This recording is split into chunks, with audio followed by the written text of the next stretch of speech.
ನಾವು ದುಡಿದಿದ್ದ ಹಣ ನಮ್ಮ ಕೈಯಲ್ಲಿ ನಿಲ್ತಾನೇ ಇಲ್ಲ. ಸೊ ನಮ್ಮ ಸಮಯಕ್ಕೆ ನಮ್ಮ ಕೈಗೆ ಹಣಗಳು ಬರ್ತಾ ಇಲ್ಲ.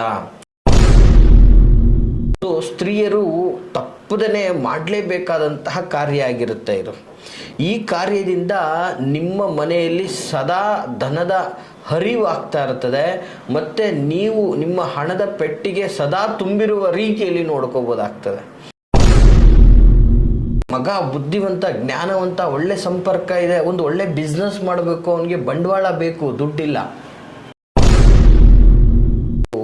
ನಿಮ್ಮ ಮನೆಯಲ್ಲಿ ಲಕ್ಷ್ಮಿ ಸದಾ ತಾಂಡವಾಡ್ತಾ ಇರಬೇಕು. ನಿಮ್ಮ ಮನೆಯಲ್ಲಿ ದುಡ್ಡು ಕಾಸಿಗೆ ಸಂಬಂಧಪಟ್ಟಾಗೆ ಯಾವುದೇ ರೀತಿಯಾದಂತಹ ಕೊರತೆಗಳು ಬರಬಾರ್ದು.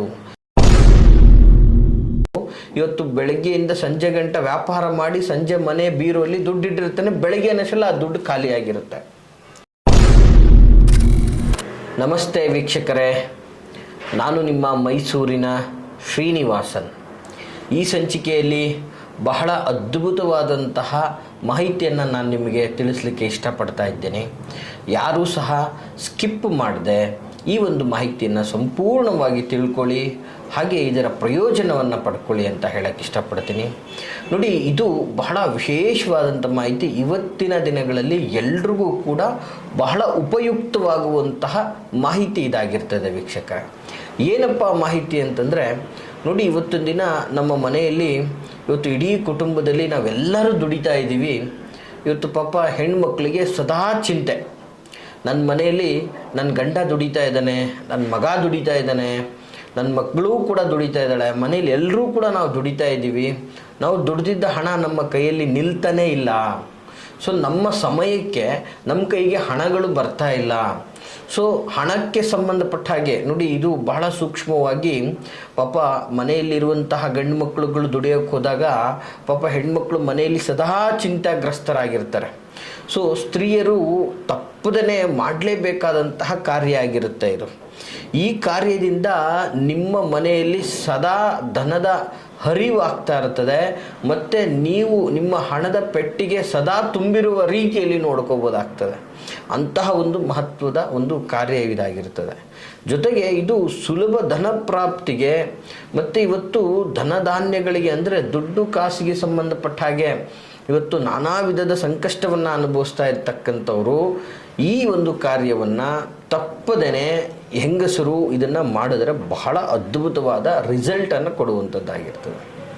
ನೋಡಿ, ಇವತ್ತೊಂದು ದಿನ ಈ ಹಣಕ್ಕೆ ಸಂಬಂಧಪಟ್ಟ ಹಾಗೆ ಸಮಸ್ಯೆಗಳು ಅಂದರೆ ಸಾಮಾನ್ಯವಾಗಿ ಎಷ್ಟು ವಿಧದಲ್ಲಿ ಅನುಭವಿಸ್ತಾ ಇರ್ತಾರೆ ಅಂತಂದರೆ, ಸಂಪಾದನೆ ಮಾಡ್ತಾನೇ ಇದ್ದಾರೆ, ಬಟ್ ಬೆಳಗಿಂದ ಸಂಜೆ ಗಂಟೆ ಹೋದರೂ ಕತ್ತೆ ದುಡ್ದಂಗೆ ದುಡಿತಾ ಇದ್ದಾರೆ, ಬಟ್ ದುಡ್ದಿದ್ದ ದುಡ್ಡು ಮಾತ್ರ ಎಲ್ಲಿ ಹೋಗ್ತಾ ಇದೆ ಅನ್ನೋದು ಗೊತ್ತಾಗ್ತಾ ಇಲ್ಲ. ಸೊ ಕೆಲಸ ಮಾಡ್ತಾ ಇದ್ದಾರೆ, ಒಳ್ಳೆ ಸಂಬಳ ಇದೆ, ತಿಂಗಳು ಆಗ್ತಾ ಇದ್ದಂಗೆ ಜಾಬ್ ಖಾಲಿ ಆಗ್ತಾ ಇರ್ತದೆ. ಮತ್ತು ದುಡ್ಡು ಕಾಸಿಗೆ ಸಂಬಂಧಪಟ್ಟ ಹಾಗೆ ತುಂಬ ಬರ್ಕತ್ತಾಗ್ತಾ ಇರ್ತದೆ. ಯಾಕಂದರೆ ಕೆಲವೊಂದು ಮನೆಗಳಲ್ಲಿ ಮಕ್ಕಳಿಗೆ ವಿದ್ಯಾಭ್ಯಾಸ ಕೊಡಿಸೋದಕ್ಕೆ ಹಣಕಾಸು ಇರೋದಿಲ್ಲ. ಕೆಲವೊಂದು ಕಡೆ ಬೆಳೆದು ನಿಂತಹ ಮಕ್ಕಳಿಗೆ ಮದುವೆ ಮಾಡಲಿಕ್ಕೆ ವ್ಯವಸ್ಥೆ ಇರೋದಿಲ್ಲ, ಹಣಕಾಸು ಇರೋದಿಲ್ಲ. ಮತ್ತು ಮಗ ಬುದ್ಧಿವಂತ, ಜ್ಞಾನವಂತ, ಒಳ್ಳೆ ಸಂಪರ್ಕ ಇದೆ, ಒಂದು ಒಳ್ಳೆ ಬಿಸ್ನೆಸ್ ಮಾಡಬೇಕು, ಅವನಿಗೆ ಬಂಡವಾಳ ಬೇಕು, ದುಡ್ಡಿಲ್ಲ. ಈ ರೀತಿಯಾಗಿ ಈ ಧನಗಳಿಗೆ ಸಂಬಂಧಪಟ್ಟ ಹಾಗೆ ಸಮಸ್ಯೆಗಳು ಎದುರಿಸ್ತಾ ಇರ್ತಾರೆ. ನೋಡಿ, ಸಾಮಾನ್ಯವಾಗಿ ಕೆಲವು ಹೆಂಗಸರುಗಳು ಇವತ್ತು ಮನೆಯಲ್ಲಿ ಸದಾ ಮರಗ್ತಾ ಇರ್ತಾರೆ. ಸೊ ನಾವು ಇಷ್ಟೆಲ್ಲ ದುಡಿತಾ ಇದ್ದೀವಿ, ನಾವು ಏಳಿಗೆನೇ ಆಗ್ತಾ ಇಲ್ಲ, ಅಭಿವೃದ್ಧಿನೇ ಕಾಣ್ತಾ ಇಲ್ಲ, ನಮ್ಮ ಮನೇಲಿ ದುಡ್ಡೇ ಉಳಿತಾಯ ಆಗ್ತಾ ಇಲ್ಲ, ದುಡ್ಡಿಗೆ ಸಂಬಂಧಪಟ್ಟಂಗೆ ಲಕ್ಷ್ಮೀ ಪ್ರಾಪ್ತಿ ಆಗಬೇಕು ಅಂತ ಪಾಪ ಮನೆಯಲ್ಲಿ ಬೆಳಗ್ಗೆ ಎದ್ದು ಗುಡಿಸಿ ಸಾರಿಸಿ ಪೂಜೆ ಮಾಡಿದ್ದೇ ಪಾಪ. ಯಾವ ದೇವಸ್ಥಾನಗಳು, ಯಾವುದ ಒಂದು ಮಠ ಮಂದಿರಗಳು ಇಂಥದ್ದು ಮಾಡಬೇಕು ಅಂದು ಧನ ಪ್ರಾಪ್ತಿಗೋಸ್ಕರ ಮಾಡ್ತಾನೇ ಇರ್ತಕ್ಕಂಥದ್ದು ಹೆಂಗಸರುಗಳು. ಯಾಕಂದರೆ ಪಾಪ ಮಕ್ಕಳು ಗಂಡ ಎಲ್ಲ ಕಷ್ಟಪಟ್ಟು ಬೆವರು ಸುರಿಸಿ ದುಡಿತಾ ಇದ್ದಾರೆ. ಅವರ ದುಡಿಮೆಗೆ ಒಂದು ಸಾರ್ಥಕತೆ ಬೇಕಲ್ಲ. ಸೊ ಇವತ್ತು ಮನೆಯಲ್ಲಿರ್ತಕ್ಕಂಥ ಹೆಂಗಸರುಗಳಲ್ಲಿ ಒಂದು ಸಾಮಾನ್ಯವಾಗಿ ಏನು ಕುಟುಂಬ ಚೆನ್ನಾಗಿರಬೇಕು, ನನ್ನ ಮನೆ ಅಭಿವೃದ್ಧಿ ಆಗಬೇಕು ಅನ್ನುವಂಥದ್ದು, ಧನ ಧಾನ್ಯದಿಂದ ಸಮೃದ್ಧಿ ಹೊಂದಬೇಕು ಅನ್ನೋದು ಅವ್ರದ್ದು ಕನಸಾಗಿರ್ತದೆ. ಸೊ ಇದು ಬಿಟ್ಟರೆ ಬೇರೆ ಏನು ಅವ್ರಿಗೆ ವಿಚಾರನೇ ಗೊತ್ತಿರಲ್ಲ, ಇನ್ನು ಬೇರೆ ಏನೂ ಕೂಡ ಅವರು ನಿರೀಕ್ಷೆನೂ ಸಹ ಮಾಡ್ತಾ ಇರೋದಿಲ್ಲ. ಸೊ ಇಷ್ಟೆಲ್ಲ ಆಗ್ತಾ ಇದೆ, ನಮಗೆ ಏನು ಮಾಡೋಕ್ಕಾಗ್ತಾ ಇಲ್ಲ, ಒಂದು ಶುಭ ಕಾರ್ಯ ಮಾಡೋಕ್ಕಾಗ್ತಾ ಇಲ್ಲ, ಒಂದು ವಾಹನ ಖರೀದಿ ಮಾಡ್ಕೊಳ್ಳೋಕ್ಕಾಗ್ತಾ ಇಲ್ಲ, ಒಂದು ಸಣ್ಣ ಪ್ರಮಾಣದ ವ್ಯವಹಾರಗಳನ್ನು ಮಾಡಲಿಕ್ಕೆ ಬಂಡವಾಳಗಳಿಲ್ಲ, ಮತ್ತು ಎಲ್ಲೂ ಹೋಗ್ತಾ ಇದೆ ಹಣ. ಸೊ ದುಡ್ದಿದ್ದ ಹಣವನ್ನು ನಾವು ಶೇಖರಣೆ ಮಾಡ್ಕೊಳ್ಳೋಕ್ಕಾಗ್ತಾ ಇಲ್ಲ. ಯಾಕೆ? ಮತ್ತು ಈ ರೀತಿಯಲ್ಲಿ ಹಣನೇ ಶೇಖರಣೆ ಆಗಲಿಲ್ಲ, ನಾವು ಮಾಡತಕ್ಕಂತಹ ದುಡ್ಡು ಉಳಿತಾಯನೇ ಆಗ್ತಾ ಇಲ್ಲ ಅಂತಂದಾಗ ನಾವು ಅಭಿವೃದ್ಧಿ ಆಗೋದು ಹೇಗೆ? ಮತ್ತು ನಮಗೆ ಅನಿರೀಕ್ಷಿತವಾಗಿ ಹೇಗೆ ಹಣಗಳು ಬರ್ತದೆ? ನಮ್ಮ ದುಡಿಮೆ ದುಪ್ಪಟ್ಟಾಗುವುದು ಹೇಗೆ? ಸೊ ಈ ರೀತಿ ನಾನಾ ವಿಧದ ಚಿಂತೆಗಳನ್ನು ಮಾಡ್ತಾ ಇರ್ತಾರೆ. ಸೊ ಧನಧಾನ್ಯಗಳಿಗೆ ಸಂಬಂಧಪಟ್ಟ ಹಾಗೆ ಇವತ್ತು ನಿಮಗೆ ಕ್ಷೇಮವಾಗಿ ಹೋಗಿ ಲಾಭವಾಗಿ ಬರಬೇಕು, ಇವತ್ತು ಮನೆಯಲ್ಲಿರುವಂಥ ಹಣ ದುಪ್ಪಟ್ಟಾಗಬೇಕು, ನಿಮ್ಮ ಮನೆಯಲ್ಲಿ ಲಕ್ಷ್ಮಿ ಸದಾ ತಾಂಡವಾಡ್ತಾ ಇರಬೇಕು, ನಿಮ್ಮ ಮನೆಯಲ್ಲಿ ದುಡ್ಡು ಕಾಸಿಗೆ ಸಂಬಂಧಪಟ್ಟಾಗೆ ಯಾವುದೇ ರೀತಿಯಾದಂತಹ ಕೊರತೆಗಳು ಬರಬಾರ್ದು, ಅಂತಹ ಒಂದು ವ್ಯವಸ್ಥೆಯಲ್ಲಿ ನೀವು ಮುನ್ನುಗ್ಗಬೇಕು. ಇವತ್ತು ಮನುಷ್ಯ ಹಣದಿಂದನೇ ಸಂಪೂರ್ಣವಾದಂತಹ ಅವನ ಸಂಪೂರ್ಣ ಬಯಕೆಗಳನ್ನು ಅಥವಾ ಅವನ ಭವಭೋಗಗಳನ್ನು ಸಂಪೂರ್ಣ ನೆರವೇರಿಸಿಕೊಳ್ಳುವಂಥ ಒಂದು ವಿಶೇಷ ಸಾಧನ ಅಂತಂದರೆ ಅದು ಹಣ.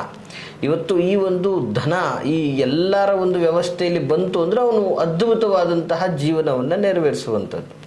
ಸೊ ಇವತ್ತು ಎಷ್ಟೋ ಕುಟುಂಬಗಳು ಇವತ್ತು 1000 ದುಡಿಯೋನಿಗೆ 2000ದ ಸಮಸ್ಯೆ, ಲಕ್ಷ ದುಡಿಯೋನಿಗೆ ಅದರ ದುಪ್ಪಟ್ಟು ಸಮಸ್ಯೆ, ಕೋಟಿ ದುಡಿಯೋನಿಗೆ ಅದರ ದುಪ್ಪಟ್ಟು ಸಮಸ್ಯೆ. ನೋಡಿ, ಎಷ್ಟು ದುಡಿಮೆ ಮಾಡ್ತಾ ಇದ್ದಾನೆ ಅನ್ನುವಂಥದ್ದು ಇಂಪಾರ್ಟೆಂಟ್ ಅಲ್ಲ, ಅವನು ದುಡಿಮೆ ಮಾಡಿರೋದನ್ನು ಎಷ್ಟರ ಮಟ್ಟಿಗೆ ಸೇವಿಂಗ್ ಮಾಡಿದ್ದಾನೆ ಅನ್ನುವಂಥದ್ದೇ ಈ ಒಂದು ವ್ಯವಸ್ಥೆ.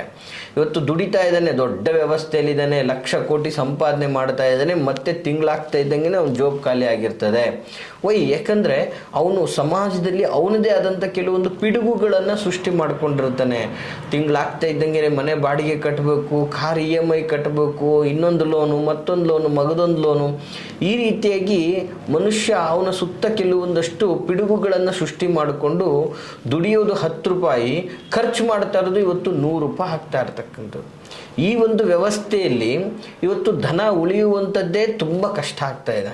ಈ ಧನ ಆಕರ್ಷಣೆ ಅಂತಕ್ಕಂಥದ್ದೇ ಆಗ್ತಾ ಇಲ್ಲ. ಇವತ್ತು ದುಡ್ಡು ಇರೋದನ್ನು ಹೋಗ್ತಾನೇ ಇದೆ ಹೊರತು ನಾನಾ ಮೂಲಗಳಿಂದ ಆದಾಯ ಬರ್ತಾ ಇಲ್ಲ. ಸೊ ಇವತ್ತು ಬೆಳಗ್ಗೆಯಿಂದ ಸಂಜೆ ಗಂಟ ವ್ಯಾಪಾರ ಮಾಡಿ ಸಂಜೆ ಮನೆ ಬೀರೋಲ್ಲಿ ದುಡ್ಡಿಟ್ಟಿರ್ತಾನೆ, ಬೆಳಗ್ಗೆ ಅನ್ನೋಷ್ಟೆಲ್ಲ ಆ ದುಡ್ಡು ಖಾಲಿಯಾಗಿರುತ್ತೆ. ಸೊ ಹೀಗೆ ಮತ್ತೆ ಯಾವುದೋ ಅನಿವಾರ್ಯಕ್ಕೆ ಬರ್ತದೆ, ಏನೋ ಒಂದು ಅಸೆಟ್ ಮಾಡ್ಕೋಬೇಕು, ಒಂದು ಆಸ್ತಿ ತೊಗೋಬೇಕು, ಒಂದು ಮನೆಯನ್ನು ಮಾಡ್ಕೋಬೇಕು ಅಂತ ಒಂದಷ್ಟು ಹಣವನ್ನು ಶೇಖರಣೆ ಮಾಡಿ ಇಟ್ಕೊಂಡಿರ್ತಾನೆ. ಅನಿರೀಕ್ಷಿತವಾಗಿ ಏನಾದರೂ ಒಂದು ತೊಂದರೆಗಳು ಸೃಷ್ಟಿಯಾಗುವಂಥದ್ದು, ಈ ತೊಂದರೆಗಳಿಗೆ ಆ ಹಣ ನಾಶ ಆಗುವಂಥದ್ದು. ಹೀಗೆ ನಾನು ಬಹಳ ಒಂದು ನಮ್ಮ ಭಕ್ತರನ್ನು ನೋಡ್ತಾ ಇರ್ತೀನಿ. ಹೀಗೆ ಒಂದು ಕಸ್ಟಮರ್ ಬಂದು ಹೇಳ್ತಾರೆ, ಗುರುಗಳೇ ನಾನು ಕಷ್ಟಪಟ್ಟು ನನ್ನ ಹೇಗೋ ಒಂದು ಮಾಡಿ ನನ್ನ ಸಮಸ್ಯೆಗಳನ್ನು ಕ್ಲಿಯರ್ ಮಾಡಿಕೊಂಡು ಇನ್ನು ಮುಂದೆ ಒಂದು ರೀತಿಯಲ್ಲಿ ಡೆವಲಪ್ ಆಗಬೇಕು, ಒಂದು ಹಂತಕ್ಕೆ ಬರಬೇಕು ಅಂತ ಒಂದು ತುಂಬ ಖುಷಿಯಿಂದ ಮುಂದೆ ಹೋಗ್ತಾ ಇರ್ತೀನಿ. ಅಟ್ ಎ ಟೈಮ್ ನನಗೆ ನನ್ನ ಕುಟುಂಬದ ವ್ಯವಸ್ಥೆಯಿಂದ ಮತ್ತೆ ನನಗೇನಾದರೂ ಒಂದು ಸಮಸ್ಯೆ ಬಂದು ಕುತ್ಕೊಂಡ್ಬಿಡುತ್ತೆ ವೀಕ್ಷಕರೇ. ಈ ಥರ ನನಗೆ ಆಗ್ತಾ ಇದೆ ಗುರುಗಳೇ, ಈ ಥರ ಆಗ್ತಾ ಇರೋದ್ರಿಂದ ನನ್ನ ಫಂಡೆಲ್ಲ ಸುಮ್ಮನೆ ಹೋಗ್ತಾನೆ ಇದೆ, ನನಗೆ ವ್ಯರ್ಥವಾಗಿ ಹೋಗ್ತಾ ಇದೆ. ಸೊ ಇಂತಹ ಈ ಥರದ ಪರಿಸ್ಥಿತಿಯಲ್ಲಿ ನಾನು ಸೇವಿಂಗ್ಸ್ ಹೇಗೆ ಮಾಡೋಕ್ಕೆ ಸಾಧ್ಯ ಆಗುತ್ತೆ? ನಾವು ಏನು ಕರ್ಮ ಮಾಡಿ ಉಟ್ಬಿಟ್ಟಿದ್ದೀವಿ ಪ್ರಪಂಚದಲ್ಲಿ? ಈ ಥರ ಎಷ್ಟೋ ಜನಗಳು ಮನ ನೊಂದಿರ್ತಕ್ಕಂಥದ್ದು ನಾವು ನೋಡ್ತಾ ಇದ್ದೀವಿ ವೀಕ್ಷಕರೇ.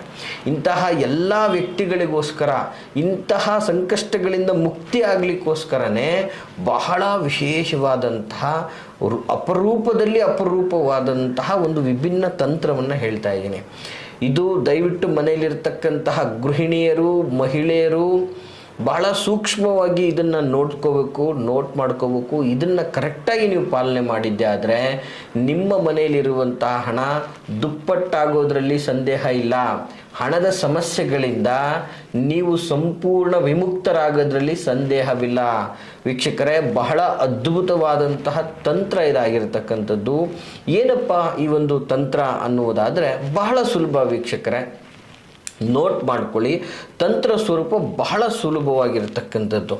ನೋಡಿ, ಸಾಮಾನ್ಯವಾಗಿ ನೀವು ಮನೆಗಳಲ್ಲಿ ನಿತ್ಯ ಪೂಜೆಗಳನ್ನು ಮಾಡ್ತಾ ಇರ್ತೀರ. ಸೊ ಇದು ಒಂದು ರೀತಿಯಾದಂಥ ವ್ರತ ಅಂತ ಅಂದ್ಕೊಂಡ್ರೂ ಕೂಡ ತಪ್ಪಾಗಲಿಕ್ಕಿಲ್ಲ.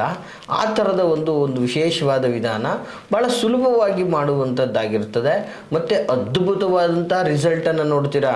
ಇದನ್ನು ಸರಿಯಾದ ರೀತಿಯಲ್ಲಿ 28 ದಿನಗಳ ಕಾಲ ನೀವು ಮಾಡಿದ್ದೆ ಆದರೆ ವಿತಿನ್ ಇದನ್ನು ಸರಿಯಾಗಿ 1 ತಿಂಗಳು ಮಾಡ್ತೀರಾ, ಮತ್ತೆ ಒಂದು 4-5 ತಿಂಗಳು ಗ್ಯಾಪ್ ಕೊಡ್ತೀರಾ, ಮತ್ತೆ ತಿರ್ಗಾ ಇನ್ನೊಂದು ತಿಂಗಳು ಮಾಡಿ. ಸೊ ಹೀಗೆ ನೀವು ಒಂದು ಒಳ್ಳೆ ವ್ಯವಸ್ಥೆಗೆ ಹೋಗೋವರೆಗೂ ಕೂಡ ಈ ಒಂದು ತಂತ್ರವನ್ನು ನೀವು ಫಾಲೋ ಮಾಡೋದ್ರಿಂದ ನೀವು ಸಮೃದ್ಧಿಯನ್ನು ಹೊಂದ್ಬೋದು. ಅಂದರೆ ಕಂಪ್ಲೀಟಾಗಿ ಧನ ಕನಕಗಳ ಕೊರತೆಗಳ ಇಲ್ಲದೆ ಇರೋ ರೀತಿಯಲ್ಲಿ, ಅಂದರೆ ನಿಮ್ಮ ಅನಿವಾರ್ಯತೆಗೆ ಇವತ್ತು ಧನದ ಅವಶ್ಯಕತೆ ಇರ್ತದೆ, ಯಾವ ಸಂದರ್ಭದಲ್ಲೂ ಕೂಡ ನಿಮಗೆ ಇದರ ಕೊರತೆ ಉಂಟಾಗದೇ ಇರೋ ರೀತಿಯಲ್ಲಿ ಇದು ನಿಮಗೆ ಬಹಳ ಅದ್ಭುತವಾದಂಥ ರೀತಿಯಲ್ಲಿ ಸಹಕಾರ ಮಾಡುವಂಥದ್ದಾಗಿರ್ತದೆ. ಏನಪ್ಪ ಇಂತಹ ಒಂದು ತಂತ್ರ ಅಂತಂದರೆ, ಯಾವುದಾದರೂ ಒಂದು ವಿಶೇಷವಾದಂತಹ ಶುಕ್ರವಾರದ ದಿನ ನೀವು ಈ ಒಂದು ಕಾರ್ಯವನ್ನು ಪ್ರಾರಂಭಿಸಬೇಕಾಗ್ತದೆ. ಏನು ಮಾಡಬೇಕು? ಶುಕ್ರವಾರದ ಸಂಜೆ ಅಂದರೆ ಮುಸ್ಸಂಜೆಯಲ್ಲಿ ಗೋಧುಳಿ ಮುಹೂರ್ತ ಅಂತ ಹೇಳ್ತೀವಿ. ಗೋವುಗಳೆಲ್ಲ ಹಟ್ಟಿ ಸೇರುವಂಥ ಸಮಯವನ್ನು ಗೋಧುಳಿ ಮುಹೂರ್ತ ಅಂತ ನಾವು ಕರಿತೀವಿ. ಇಂತಹ ಒಂದು ಅದ್ಭುತವಾದಂತಹ ಮುಹೂರ್ತದಲ್ಲಿ, ಮುಸ್ಸಂಜೆಯ ಸಂದರ್ಭದಲ್ಲಿ ಲಕ್ಷ್ಮೀ ಮೂರ್ತಿಯನ್ನು, ಅಂದರೆ ಲಕ್ಷ್ಮಿಯ ಮುಕಟ ಆಗ್ಬೋದು ಅಥವಾ ಒಂದು ಮೂರ್ತಿ ಆಗ್ಬೋದು, ಇದನ್ನು ವಿಧಿವತ್ತವಾಗಿ, ಅಂದರೆ ಸಾಮಾನ್ಯವಾಗಿ ಮನೆಯಲ್ಲಿ ಹೇಗೆ ಒಂದು ಷೋಡಶೋಪಚಾರವಾಗಿ ಲಕ್ಷ್ಮಿಯನ್ನು ಪೂಜಿಸ್ತಿರೋ ಆ ರೀತಿ ವಿಧಿವತ್ತವಾಗಿ ಪೂಜಿಸಿ ಈ ಮಂತ್ರವನ್ನು ವಿಶೇಷವಾಗಿ ವೀಕ್ಷಕರ 28 ಸಾರಿ ನೀವು ಈ ಒಂದು ದೇವಿಯ ಮುಂದೆ ಪ್ರಾರ್ಥನೆಯನ್ನು ಮಾಡಬೇಕಾಗ್ತದೆ. ಬಹಳ ಸುಲಭ ಅಂದರೆ ಸುಲಭವಾಗಿರ್ತದೆ ವೀಕ್ಷಕರ. ಈ ಒಂದು ಮಂತ್ರವನ್ನು 28 ಬಾರಿ ನೀವು ಸುಲಭವಾದ ರೀತಿಯಲ್ಲಿ ಸೂಕ್ಷ್ಮವಾಗಿ ಏಕಾಗ್ರಚಿತ್ತರಾಗಿ ನಿಮ್ಮ ಒಂದು ಲಕ್ಷ್ಮೀ ದೇವಿಯನ್ನು ನೆನೆಸ್ಕೊಂಡು ನಿಮ್ಮಲ್ಲಿರ್ತಕ್ಕಂಥ ಹಣ ದುಪ್ಪಟ್ಟಾಗುವಂಥ ವ್ಯವಸ್ಥೆ, ಶೀಘ್ರ ಶ್ರೀಮಂತಿಕೆಯ ವ್ಯವಸ್ಥೆ, ಹೊಸ ಸಂಪರ್ಕಗಳ ಅಭಿವೃದ್ಧಿ, ವ್ಯಾಪಾರ ವ್ಯವಹಾರ ವಹಿವಾಟು ಮತ್ತು ಧನಕನಕಗಳ ಸಂಪೂರ್ಣ ಆದಾಯದ ಮೂಲ ಹೆಚ್ಚಿಸಿಕೊಳ್ಳಲಿಕ್ಕೋಸ್ಕರ ಈ ಒಂದು ಮಂತ್ರವನ್ನು ನೀವು ಶ್ರದ್ಧಾಪೂರ್ವಕವಾಗಿ ಭಕ್ತಿಯಿಂದ ಪಠನೆ ಮಾಡಬೇಕಾಗ್ತದೆ. ಏನಪ್ಪ ಮಂತ್ರ ಸ್ವರೂಪ ಅಂತಕ್ಕಂಥದ್ದು ನೋಟ್ ಮಾಡ್ಕೊಳ್ಳಿ ವೀಕ್ಷಕರೇ. ಬಹಳ ಸುಲಭವಾದಂತಹ ಒಂದು ಮಂತ್ರ ಸ್ವರೂಪವಾಗಿರ್ತದೆ. ನೋಟ್ ಮಾಡ್ಕೊಳ್ಳಿ. ಮಂತ್ರ ಸ್ವರೂಪ ಹೀಗಿರುವಂಥದ್ದು: ಓಂ ಸರಸ್ವತಿ ಈಶ್ವರಿ ಭಗವತಿ ಮಾತಾ ಶ್ರೀಂ ಶ್ರೀಂ ಶ್ರೀಂ ಮಮ ಧನಂ ದೇಹಿ ದೇಹಿ ಪಟ್ ಸ್ವಾಹ. ನೋಡಿ ವೀಕ್ಷಕರೇ, ನಿಮಗೆ ಮತ್ತೊಂದು ಸಲ ಈ ಒಂದು ಮಂತ್ರ ಸ್ವರೂಪವನ್ನು ನಾನು ನಿಮಗೆ ತಿಳಿಸ್ಕೊಡ್ತಾ ಇದ್ದೀನಿ. ಓಂ ಸರಸ್ವತಿ ಈಶ್ವರಿ ಭಗವತಿ ಮಾತಾ ಶ್ರೀಂ ಶ್ರೀಂ ಶ್ರೀಂ ಮಮ ಧನಂ ದೇಹಿ ದೇಹಿ ಪಟ್ ಸ್ವಾಹ.